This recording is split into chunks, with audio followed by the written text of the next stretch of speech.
السلام عليكم.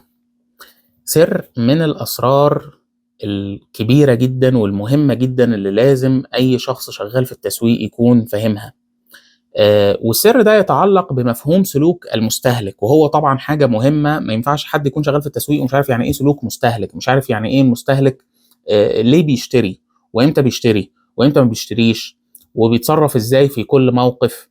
دي من الحاجات اللي طبعًا لازم يكون أي شخص شغال في التسويق فاهمها كويس أوي، أوي، ومذاكرها كويس أوي عشان يعرف يبيع للناس، عشان يعرف يقول لهم حاجة تقنعهم، لازم يكون فاهم هم بيفكروا إزاي.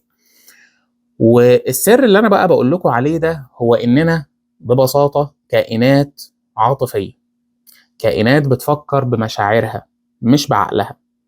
حتى يعني أنت لو سألت أي شخص أنت بتفكر بعقلك والّا بمشاعرك هيقول لك أنا أكيد بافكر بعقلي، ولكن الواقع مش بيقول كده. خلّيني أديكم أمثلة.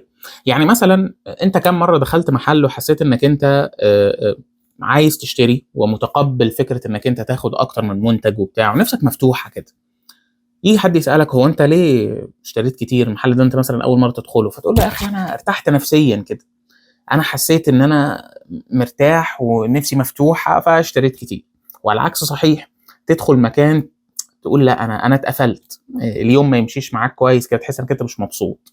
قد يكون ما فيش أسباب واضحة للموضوع ده، بس مشاعرك. الشخص مثلًا العصبي، تفتكروا إن عصبيته دي ما بتخلّيهوش يعني ياخد قرار شراء أو يتجنب قرار شراء في لحظة نرفزة كده؟ مثلًا لو دخل محل سمع حد بيقول له كلمة ممكن يتعصب ويسيب الحاجة اللي في إيده ويمشي.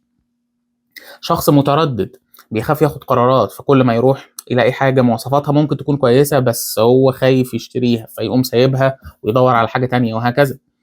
هي دي مش طباع شخصيًا كان العصبية أو التردد أو أي صفة أخرى يعني، مش دي كلها مشاعر؟ دي مشاعر.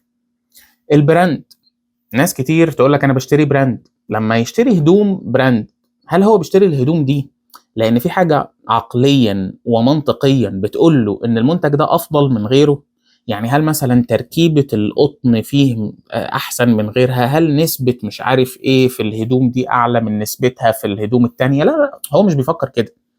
إحنا في الحقيقة كلنا لمّا بنشتري براند عشان يحسسنا إن إحنا متميزين، يحسسنا إن إحنا شاريين حاجة راقية، حاجة فخمة، حاجة تخلّينا أحسن من غيرنا.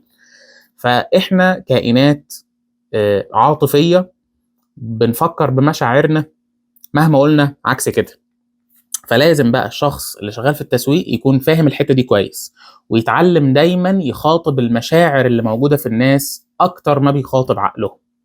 لو عايز تعرف أكتر عن التسويق اعمل لايك وشير للفيديو وتابع الصفحة. سلام عليكم.